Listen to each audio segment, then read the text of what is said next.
Hello, Mark. My name is Sandy. My number is 53, and my level is junior. The speaker is Adam Galinsky, and the title of the speech is How to Speak Up for Yourself. Speaking up is hard to do. I understood the true meaning of this phrase exactly 1 month ago. When my wife and I became new parents, it was an amazing moment. It was exhilarating and elating, but it was also scary and terrifying. And it got particularly terrifying when we got home from the hospital, and we were unsure whether our little baby boy was getting enough nutrients from breastfeeding, and we wanted to call our pediatrician, but we also didn't want to make a bad first impression or come across as a crazy neurotic parent. So we worried and we waited. When we got to the doctor's office the next day, she immediately gave him formula because he was pretty dehydrated. Our son is fine now, and our doctor has reassured us we can always contact her. But in that moment, I should have spoken up, but I didn't. But sometimes we speak out when we shouldn't, and I learned that over 10 years ago when I let my twin brother down. My twin brother is a documentary filmmaker, and for one of his first films, he got an offer from a distribution company.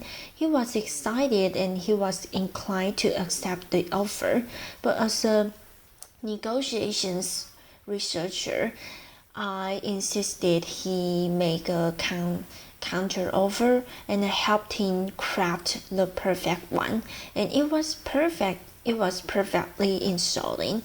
The company was so offended they literally withdrew the offer, and my brother was left with nothing. And I would ask people all over the world about this dilemma of speaking up. When they can assert themselves, when they can push their interests, when they can express an opinion, when they can make an ambitious act. And the range of stories are varied and diverse, but they also make a universal tapestry. Can I correct my boss when they make a mistake? Can I confront my coworker who keeps stamping on my toes? Can I challenge my friends in sensitive joke? Can I tell the person I love the most my deepest insecurities? And through these experiences, I've come to recognize that each of us have something called a range of acceptable behavior. Now, sometimes we are too strong. We push ourselves too much. That's what happened with my brother. Even making an offer was outside his range of acceptable behavior, but sometimes we are too weak. That's what happened with my wife and I, and this range of acceptable behaviors. When we stay within our range, we are rewarded. When we stand outside that range, we get punished in a variety of ways. We get dismissed or demeaned or even ostracized, or we lose that raise or that promotion or that deal. Now, the first thing we need to know is, what is my range? But the key thing is, our range isn't fixed. It's actually pretty dynamic. It expands and it narrows based on the context. And there's one thing that determines that range more than anything else, and that's your power. Your power determines your range. What is power? Power comes in lots of forms. In negotiation, it comes in the form of alternatives. So my brother had no alternatives. He lacked power. The company had lots of alternatives. They had power. Sometimes it's being new to a country, like an immigrant, or new to an organization, or new to an experience, like my wife and I, new parent. Sometimes it's at work, where someone's the boss and someone's the subordinate. Sometimes it's in relationships where one person's more invested than the other person. And the key thing is that when we have lots of power, our range is very wide. We have a lot of leeway in how to behave. But when we lack power, our range narrows. We have very little leeway. The problem is that when our range narrows, that produces something called the low power double bind. The low power double bind happens when if we don't speak up, we go unnoticed, but if we do speak up, we get punished. Now, many of you have heard the phrase the double bind and connected it with one thing, and that's gender. The gender double bind is women who don't speak up go unnoticed, and women who do speak up get punished. And the key thing is that women have the same need as men to speak up, but they have barriers to doing so. But what my research has shown over the last 2 decades is that what looks like a gender difference is not really a gender double bind, it's a really low power double bind. And what looks like a gender difference are really often just power differences in disguise. Oftentimes we see a difference between a man and a woman, or a man and women, and think biological cause. There's something fundamentally different about the sexes. But in study after study, I've found that the better explanation for many sex differences is really power. And so it's the low power double bind. And the low power double bind means that we have a narrow range and we lack power. We have a narrow range and our double bind is very large. So we need to find ways to expand our range. And over the last couple decades, my colleagues and I have found 2 things really matter. The first, you seem powerful in your own eyes. The second, you seem powerful in the eyes of others. When I feel powerful, I feel confident, not fearful. I expand my own range. When other people see me as powerful, they grant me a wider range. So we need tools to expand our range of acceptable behavior, and I'm going to give you a set of tools today. Speaking up is risky, but these tools will lower your risk of speaking up. The first tool I'm going to give you got discovered in negotiations in an important fighting. On average, women make less ambitious offers and get worse outcomes than men at the bargaining table. But Hannah Riley Bowles and Emily Amanatullah have discovered there's one situation where women get the same outcomes as men and are just as ambitious. That's when they advocate for others. When they advocate for others, they discover their own range and expand it in their own mind. They become more assertive. This is sometimes called the mama bear effect, like a mama bear defending her cubs. When we advocate for others, we can discover our own voice. But sometimes we have to advocate for ourselves. How do we do that? One of the most important tools we have to advocate for ourselves is something called perspective taking.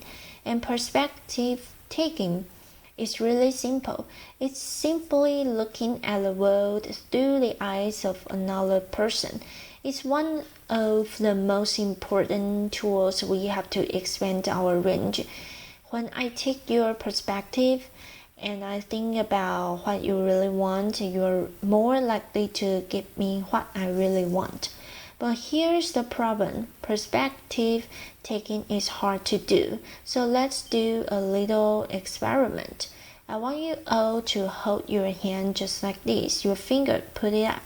And I want you to draw a capital letter E on your forehead as quickly as possible. Okay, it turns out that we can draw this E in one of two ways, and this was originally designed as a test of perspective taking. I'm going to show you two pictures of someone with an E on their forehead. My former student Erica helped. And you can see over here, that's the correct E. I drew the E so it looks like an E to another person. That's the perspective taking E because it looks like an E from someone else's vantage point. But let's see, over here is a self-focused E. We often get self-focused, and we particularly get self-focused in a crisis. I want to tell you about a particular crisis. A man walks into a bank in Watsonville, California, and he says, "Give me $2,000 or I'm blowing the whole bank up with a bomb." Now the bank manager didn't give him the money. She took a step back. She took his perspective, and she noticed something really important. He asked for a specific amount of money. So she said, "What did you ask for? $2,000. And he said, "My friend is going to be evicted unless I get him $2,000 immediately." And she said, "Oh, you don't want to rob the bank, you want to take out the law." Laughter. "Why don't you come back to my office and we can have you fill out the paperwork?" Laughter. Now her quick perspective taking diffused the volatile situation. So when we take someone's perspective, it allows us to be ambitious and assertive but still be likable. Here's another way to be assertive but still be likable, and that is to signal flexibility. Now imagine you are a car salesperson and you want to sell someone a car. You're going to more likely make the sale if you give them two options. Let's say option A, $24,000 for this car and a 5-year warranty, or option B, $23,000 and a 3-year warranty. My research shows that when you give people a choice among options, it lowers their defenses and they're more likely to accept your offer. And this doesn't just work with salespeople, it works with parents. When my niece was 4, she resisted getting dressed and rejected everything. But then my sister-in-law had a brilliant idea. What if I gave my daughter a choice? This shirt or that shirt? Okay, that shirt. This pen or that pen? Okay, that pen. And it worked brilliantly. She got dressed quickly and without resistance. Whenever asked the question around the world when people feel comfortable speaking up, the number one answer is when I have social support in my audience, when I have allies. So we want to get allies on our side. How do we do that? Well, one of the ways is be a mama bear. When we advocate for others, we expand our range in our own eyes and the eyes of others, but we also earn strong allies. Another way we can earn strong allies, especially in high places, is by asking other people for advice. When we ask others for advice, they like us because we flatter them. And we are expressing humility. And this really works to solve another double bind, and that's the self-promotion double bind. The self-promotion double bind is that if we don't advertise our accomplishments, no one notices, and if we do, we are not likable. But if we ask for advice about one of our accomplishments, we are able to become competent in their eyes, but also be likable. And this is so powerful it even works when you see it coming. There have been multiple times in life when I have been forward that a low power person has been given the advice to come ask me for advice. I want you to notice 3 things about this. First, I knew they were going to come ask me for advice. 2, I will actually do research on this strategy, benefits of asking for advice. And 3, it still worked.